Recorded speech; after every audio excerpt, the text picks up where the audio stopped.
시청자 여러분 안녕하십니까? 2월 11일 미국 주요 뉴스를 전해드리겠습니다. 미 연방항공청 FAA가 텍사스주 국경 도시인 엘페소 인근 상공을 예고 없이 전면 폐쇄하는 이례적인 결정을 내렸습니다. 이번 비행금지 명령은 지난 10일 밤부터 시작되어 오는 20일까지 열흘 동안 이어지며 민간 항공기는 물론 화물기와 일반 경비행기까지 모든 항공기의 이착륙이 원천 봉쇄됩니다. FAA는 이번 결정의 배경으로 구체적인 설명 대신 특별 보안 사유를 들었으며 금지구역을 위반하는 항공기가 급박한 위협으로 간주될 경우 격추 등 물리력을 행사할 수 있다고 경고했습니다. 통제구역에는 인접한 뉴멕시코주 산타테레사 지역까지 포함되었는데 현지 소식통은 인근 포트블리스 기지의 군사작전과 연관되었을 가능성을 제기하고 있습니다. 실제로 워싱턴 소식통에 따르면 이번 사태는 육군 비행장의 드론 및 헬기 작전 증가와 관련이 있으며 국방부가 작전 수행 중 민간 항공기의 안전을 담보하기 어렵다고 판단했습니다. 전직 FAA 안전팀원인 카일 베일리는 10일간의 장기 비행 금지는 전례가 드문 일이라며 국가 안보와 직결된 중대 사안이거나 고위급 인사의 방문 가능성을 시사했습니다. 지역구 베로니카 에스코바 하원 의원은 사전 통보 없는 공항 폐쇄로 주민들의 우려가 크지만 다행히 지상 민간인에 대한 직접적인 위협은 없다고 확인했습니다. 갑작스러운 통보를 받은 엘페소 국제공항 측은 현재 추가 지침을 기다리고 있으며 공항 기능은 사실상 마비된 상태입니다. 사우스웨스트 항공을 비롯한 주요 항공사들은 해당 기간 엘페소를 오가는 모든 운항 일정을 취소하고 승객들에게 대체편을 안내하고 있습니다. 이번 비행 제한은 FAA의 별도 해제 명령이 없는 한 오는 2월 20일 밤 11시 30분까지 효력이 유지됩니다. 다음 뉴스입니다. 트럼프 대통령은 선거의 무결성과 보안을 지키는 것이 국가의 가장 근본적인 과제라고 판단하며 의회의 세이브 아메리카 법안 통과를 거듭 요청했습니다. 해당 법안은 연방 선거에서 발생할 수 있는 부정과 남용을 방지하기 위해 투표 시 사진이 부착된 신분증 제시를 의무화하는 내용을 골자로 합니다. 미국 내 주요 여론조사 기관들의 통계에 따르면 인종과 정당을 불문하고 압도적인 수의 국민들이 유권자 신분 확인 절차에 찬성하는 것으로 나타났습니다. 퓨리서치 센터의 조사 결과 미국인의 83%가 정부 발행 사진 신분증 제시를 지지하고 있으며 공화당원 95%와 민주당원 71%가 이에 동의했습니다. 갤럽 조사에서도 84%에 달하는 미국인이 신분증 확인에 찬성표를 던졌으며 처음 선거인 명부에 등록할 때 시민권 증명을 요구하는 방안도 83%의 높은 지지를 얻었습니다. 하지만 이러한 민심에도 불구하고 민주당 정치인들은 여전히 개혁안 처리를 가로막으며 선거 보안 시스템 구축을 저지하고 있습니다. 다양한 인종 집단을 대상으로 한 세부 조사에서도 백인과 흑인 그리고 히스패닉계 유권자 모두가 신분 확인 제도의 필요성에 큰 공감대를 형성했습니다. CNN과 MBC 등 주요 언론의 보도 역시 유권자 신분 확인 제도는 정당이나 인종 간 갈등 요소가 전혀 없는 대중적인 사안이라는 점을 거듭 확인해 줍니다. 트럼프 대통령은 국민 대다수의 의사가 확인된 만큼 의회가 당파적 이해관계를 버리고 즉각적인 법안 실행에 나설 것을 촉구하는 상황입니다. 민주당 수뇌부는 유권자 신분 확인에 반대 입장을 고수하고 있으나 실제 민주당 지지층의 67%에서 71%는 이 제도 도입을 원한다는 조사 결과가 나왔습니다. 나폴리탄 뉴스 서비스와 센터스퀘어를 포함한 여러 기관의 추가 설문 데이터 역시 신분증 확인 제도에 대한 미국 사회의 강력한 지지 여론을 뒷받침합니다. 미국 행정부는 선거 보안이 국가 신뢰도와 직결되는 만큼 세이브 아메리카 법안을 통한 철저한 신분 확인 절차 확립을 의회에 강력히 요구하고 있습니다. 다음 뉴스입니다. 샌프란시스코가 1979년 이후 47년 만에 처음으로 감행된 교사 총파업으로 인해 도시 전체가 사실상 교육 셧다운 상태에 빠졌습니다. 교사와 간호사 등 6천여 명의 인력이 일제히 거리로 쏟아져 나오면서 통합교육구 산하 120개 모든 공립학교가 폐쇄됐고 5만 명의 학생들은 갈 곳을 잃었습니다.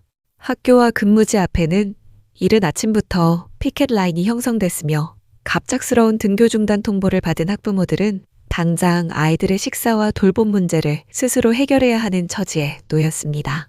연합교사노조는 향후 2년간 9% 수준의 임금 인상과 가족까지 포함하는 건강보험 지원 확대는 물론 불법 체류 가정을 보호하는 이른바 피난처 교육구 정책의 공식화까지 요구하고 나섰습니다. 노조 측은 인근베이 지역 교육구와 비교해 과도한 건강보험료 부담과 살인적인 생활비 탓에 교직 이탈이 가속화되고 있다며 물러설 뜻이 없음을 거듭 강조합니다. 반면 교육구 측은 이미 1억 달러에 달하는 막대한 재정 적자와 주 정부의 관리 감독을 받는 현실을 들어 노조의 요구안을 수용할 자금이 바닥났다고 맞서고 있습니다. 사측은 2에서 3년에 걸친 6% 인상안과 재정 흑자 시 보너스 지급 등을 제시했으나 이는 노조가 요구하는 수준에 한참 미치지 못해 협상은 평행선을 달리는 중입니다. 이번 사태는 표면적으로 임금 갈등처럼 보이지만 그 이면에는 수년간 누적된 방만한 재정 운용과 강경 친노조 성향의 민주당 정치 구조가 빚어낸 시스템의 붕괴라는 지적이 잇따릅니다. 실제로 학력 저하와 치안 불안, 그리고 정치 편향적 커리큘럼에 실망한 중산층 가정의 탈출이 이어지면서 학생 수 감소가 재정 악화를 부르는 악순환이 고착화된 상태입니다. 교육 현장의 혼란이 길어지자 상당수 학부모는 사립학교 전학이나 타도시로의 이주를 진지하게 고려하기 시작했습니다. 독립적인 사실조사 패널은 교육부의 재정 제약을 인정해 6% 인상안을 권고한 가운데 교육부는 파업 장기화 시 취약계층 학생들의 급식과 멘탈헬스 지원마저 끊길 수 있다고 경고했습니다. 다음 뉴스입니다. 미국 MBC 방송의 간판 프로그램인 투데이쇼 진행자 사바나 거스리의 어머니 낸시 거스리가 자택에서 실종된 지 열흘째를 맞았습니다. 올해 84세인 낸시 거스리는 평소 지역사회에서 조용한 삶을 이어온 고령층으로 알려져 있으나 최근 자택에서 갑자기 흔적도 없이 사라져 당국이 수사에 나선 상태입니다. 미 연방수사당국과 지역경찰은 이번 사건을 단순 실종이 아닌 계획된 납치범죄로 간주하고 있으며 강제연행 가능성에 무게를 두어 수사력을 집중하고 있습니다. 사건 당일 새벽 낸시 거스리의 집 초인종 카메라 근처에서 검은 스키 마스크와 장갑을 착용한 인물이 기기를 조작하는 모습이 담긴 흑백 감시 카메라 영상이 확보되었습니다. 경찰은 괴한이 보안 장치를 무력화한 직후 낸시 거스리가 착용하고 있던 심장 박동기와 휴대전화의 연결이 끊긴 사실을 확인하고 이를 강제연행의 결정적 근거로 보고 있습니다. 납치범으로 추정되는 인물은 가족 측에 600만 달러에 달하는 거액의 몸값을 요구하며 구체적인 지급 시한까지 통보한 것으로 드러났습니다. 범인이 제시한 두 차례의 몸값 지급 마감 시한은 이미 모두 경과하였으나 이후 납치범으로부터 추가 연락이나 낸시 거스리의 안위와 관련된 어떠한 정보도 들어오지 않고 있습니다. 유명 방송인의 가족이 범죄의 표적이 된 이번 사건은 미국 내에서 얼굴이 널리 알려진 공인이라 할지라도 강력범죄로부터 안전하지 않다는 공포를 확산시키는 계기가 되었습니다. 특히 80대 고령 여성을 대상으로 한 계획적 범죄라는 점과 범인이 치밀하게 보안망을 피했다는 사실이 밝혀지면서 혼자 사는 노인들에 대한 치안 부재 문제가 도마 위에 올랐습니다. 수사당국이 영상과 정황을 공개했음에도 불구하고 범인의 신체 특징이 철저히 가려진 데다 결정적인 제보가 접수되지 않아 수사는 현재 교착 상태에 머물러 있습니다. 미국 언론계는 이번 사건이 향후 공적 담론과 치안 정책에 미칠 영향을 주시하고 있으며 고령층 보호를 위한 사법 시스템의 실효성에 대해 연일 의문을 제기하고 있습니다. 현재 수사팀은 낸시 거스리의 신변 확보를 최우선 과제로 설정하고 주변 탐문 수사와 함께 통신 기록을 재분석하여 범인의 도주 경로를 추적하는 데 총력을 기울이고 있습니다. 마지막 뉴스입니다.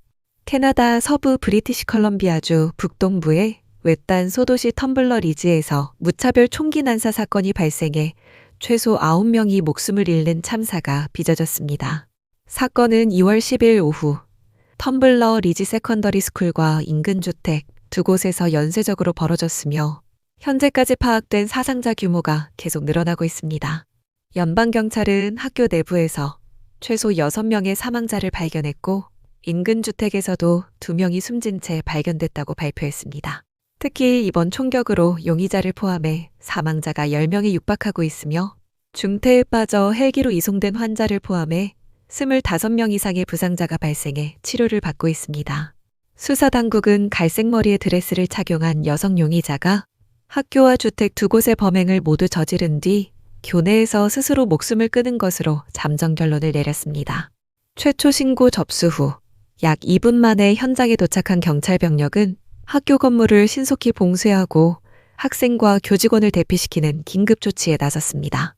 마크 카니 캐나다 총리는 성명을 통해 텀블러 리즈에서 발생한 끔찍한 비극에 깊은 애도를 표하며 예정됐던 독일 미네남부회의 참석 일정을 전면 연기하고 사태 수습을 지휘하고 있습니다. 지난 2020년 22명이 희생된 노바스코샤 총격 사건 이후 캐나다 정부가 공격용 소총과 권총 판매를 엄격히 제한해왔음에도 또다시 대형 참사가 발생해 치안 우려가 커지고 있습니다. 해당 교육청과 지역대학은 즉각 이번 주 내내 학교 문을 닫기로 결정했으며 충격에 빠진 학생과 주민들을 위한 심리상담 지원을 시작합니다. 현재 경찰은 용의자의 정확한 신원과 구체적인 범행 동기를 파악하기 위해 용의자의 주거지와 주변 지역에 대한 추가 정밀 수색을 진행하고 있습니다. 이상으로 오늘의 뉴스를 마칩니다.